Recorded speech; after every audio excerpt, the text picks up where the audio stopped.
Hello, friends. I'm Radhika Gupta, and I'm so delighted to talk to all of you, members of the Flipkart family, today, especially through this digital route at this very, very special time. I would say that the year 2020 and the times that we live in have definitely not been easy. On the average day, if someone asks me a question about how am I usually say something like, life is not bad. I'm safe from COVID. My house hasn't been attacked by any locusts. We've managed to get through the storms in Bombay. And this is just the personal side. We're not even going into the side that is business. It hasn't been an easy year. And I wanted to start today's session because I'm talking to such a special group of people by rewinding a little back and telling you about a personal story, my own first tryst with crisis, as I would call it. I graduated from college in the year 2005 and I started my career on Wall Street. And anybody who knows Wall Street at that time would tell you that it was a great time on Wall Street. And 2006 happened and 2007 happened, and they were great times. And then 2008 came along. Now, we've read a lot about 2008. I was 24 when I experienced 2008 with really a ringside view of what was going on.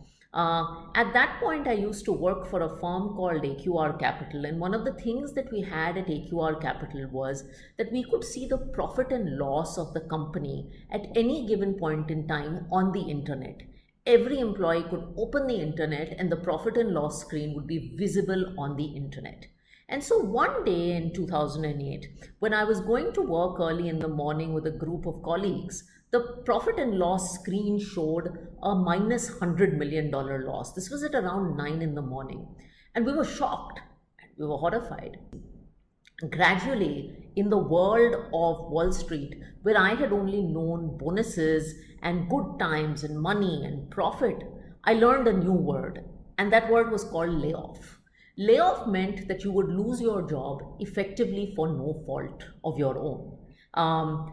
And one day there was a rumor that was happening on the floor that layoff day is coming, layoff day is coming. And all of us were very nervous about what this meant. And you kind of couldn't believe that you would lose your job for no fault of your own when you had been a good, hard-working employee. It was actually tougher being an international student because you didn't even know you would be deported back to India effectively. But because of that crisis and everything that happened, I got a lot of time. I got time to rethink. And with a bunch of colleagues, I made the decision then to come back to India. That decision happened because of layoff day and what happened in 2008. Incidentally, by the way, I went back to AQR Capital about 2 years ago, and even AQR has bounced back.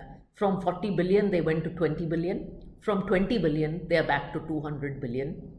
And as for me, I've spent 10 years now in India. And if you ask me, this was probably the best decision I've made in my life. And that decision came out of a crisis.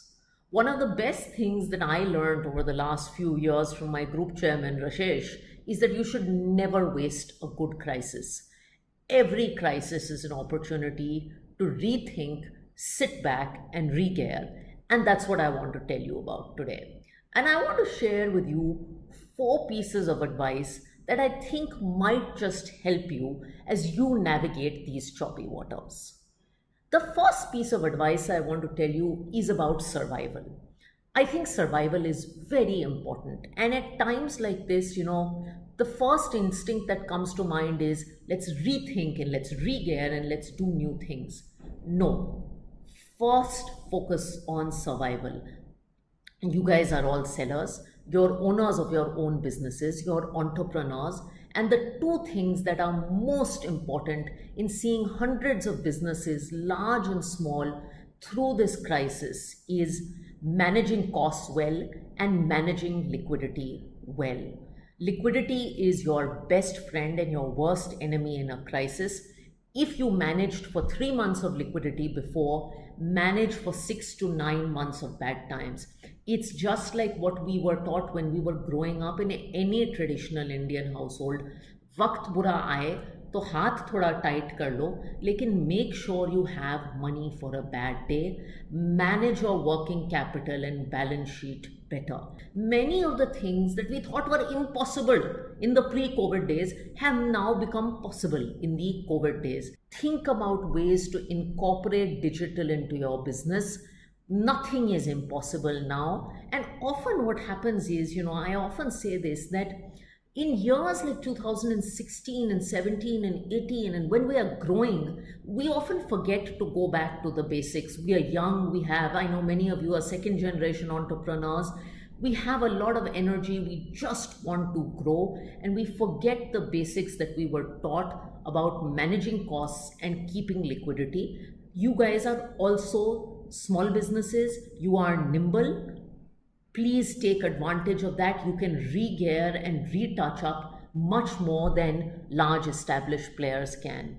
I also want to tell you on this aspect of survival that one of the things that really helps in survival is experience. And if you have the benefit of experienced employees or experienced family members or first generation, please do take advantage of them.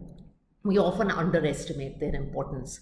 There's a very famous story that comes out of Kenya in the 1970s, and in the game parks in Kenya, and I've lived a lot of my life in Africa, at some point there was an explosion of elephants. There was no natural predator, and so the elephant population exploded.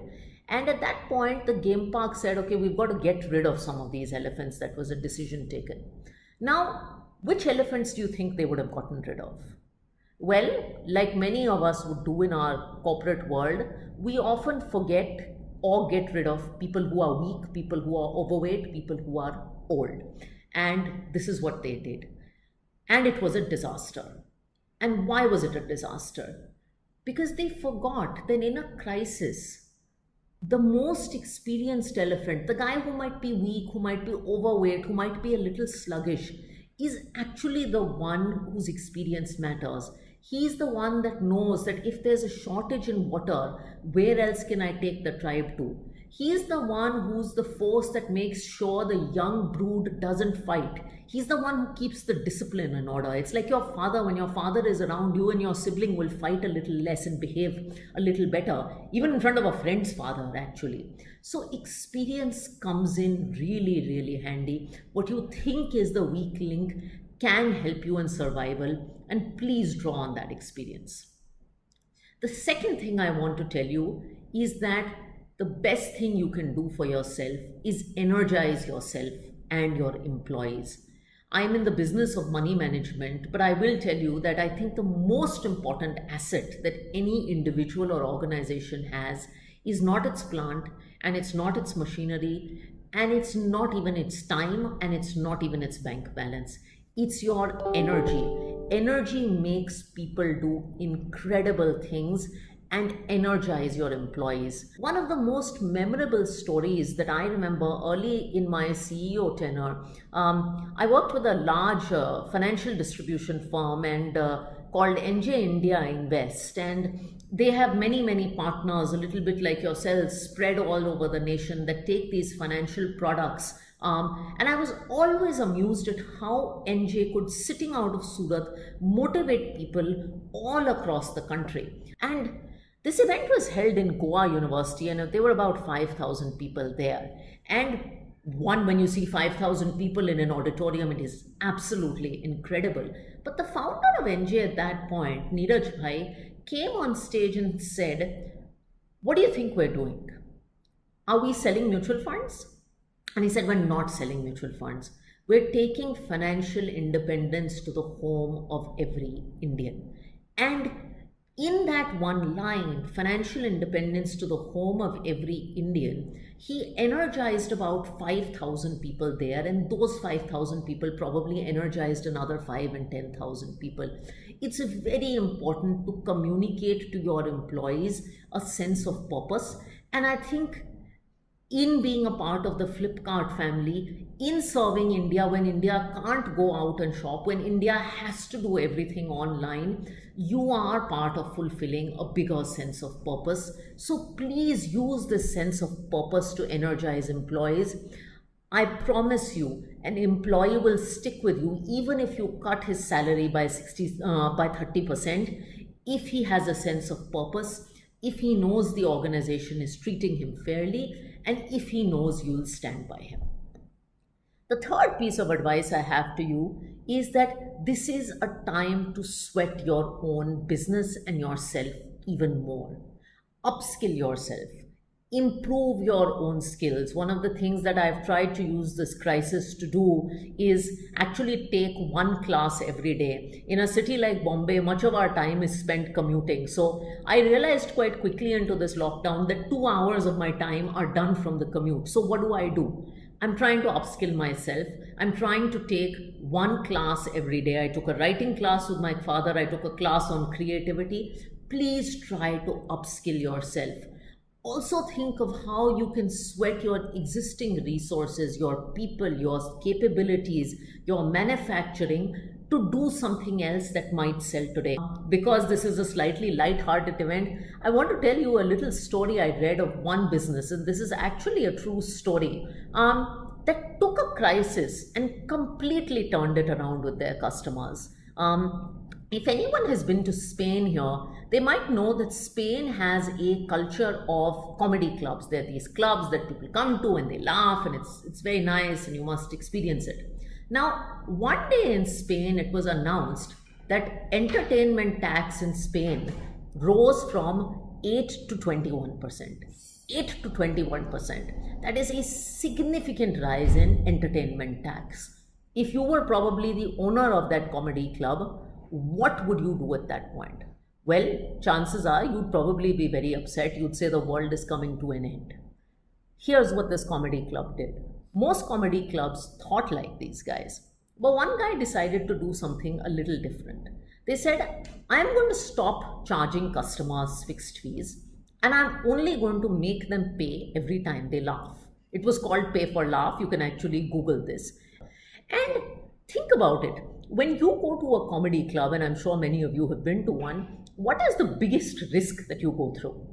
Well, it's that you don't find the show funny. By thinking about that and solving for that risk for the customer, they took a situation that could have been a huge disadvantage to them and completely turned it around. The results were actually staggering out of this. They were actually earning 28,000 euros more per show because they chose to think differently. And I think the crisis is an opportunity to think differently. The fourth and last thing I want to tell you is that find strength in your community.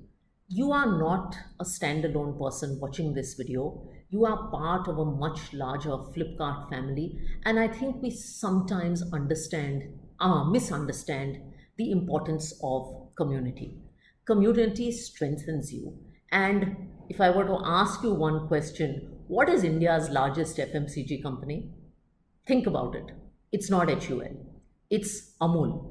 At 52,000 crores of turnover, and I was reading this story today morning, 3.6 million people come together to form a community. And because they have a community that has 60 to 70 years of strength, Amul has turned India from a milk deficient nation to a milk rich nation. Being a community helps you come together. It gives you energy. It gives you something to learn from each other. It gives you sometimes bargaining power. It gives you a lot more.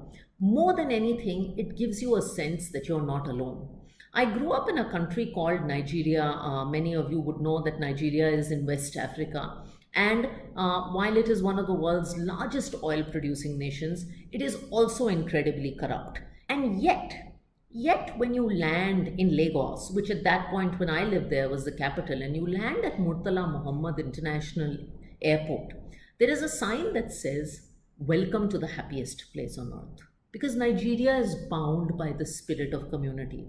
When one person in a community fails, everyone else in the community rises to make it work. I want to leave you with a thought that I was looking at a presentation yesterday, and many of the world's finest companies, I actually read that 250 of the Fortune 500 companies were actually children of crisis. And that is the opportunity in front of us. Specifically for your industry, for a group of people who are working in the Flipkart family, I think e commerce and online is having its moment. There are enough studies that are going out there and saying that people who were hesitant to buy online are now very comfortable buying online. In fact, I think the best analogy to what is happening to technology and e commerce today is a story from the 1900s in the US. I don't know if any of you have seen pictures of New York in 1900, but if you look at them in 1900, on the average road in the US, you probably had roads full of horses and one or two odd cars. There were 8,000 cars in the US. If you looked at this picture in 1913, you would struggle to find a horse in the picture. In 1913, the US had 8 million cars. In 13 years, the country went from 8,000 to 13 million cars. Change happens faster than we can predict it. And I think in the online world, COVID is your car moment. It is the moment when people are definitively shifting from offline to online, and you have the opportunity to be a part of that change. You're also going into a festive season, and I remember reading a story from I think World War II. This was about how Walt Disney was created because it was a company that realized it could make people happy at a time of tremendous doom that surrounded World War I and World War II. I think you and your capacity as we go into Diwali season, after people have gone through so much, have the ability to make India shop and to make India smile. I will also say that the journey will never be easy, but it is a journey. And so I wish you all the best of luck for the festive season. High aspirations, get your basics on costs and liquidity right, energize your team around you, change your own mindset to how you can flourish in this crisis, and most importantly, find strength in each other. I'm going to end with a poem about journeys because I think over the last 6 months, all of us have been through a lot. It's a poem in Hindi written by the late Rahat Indori Saab, who just passed away. And for those of you who don't understand Hindi, it talks about the fact that there is no limit to how far you can travel. You just have to keep moving forward. And great destinations are not ones that arrive overnight. You have to see something, a little bit of tragedy, a little bit of pain, a little bit of exhaustion is part of the journey. So I'll end with this thought कि सफर की हद है वहां तक कि सफर की हद है वहां तक कि कुछ निशान रहे, चले चलो कि जहां तक ये आसमान रहे। सफर की हद है वहां तक कि कुछ निशान रहे, चले चलो कि जहां तक आसमान रहे। ये क्या उठाए कदम और आ गई मंजिल, ये क्या उठाए कदम और आ गई मंजिल। मज़ा तो जब है जब पैरों में कुछ थकान रहे। Have a wonderful festive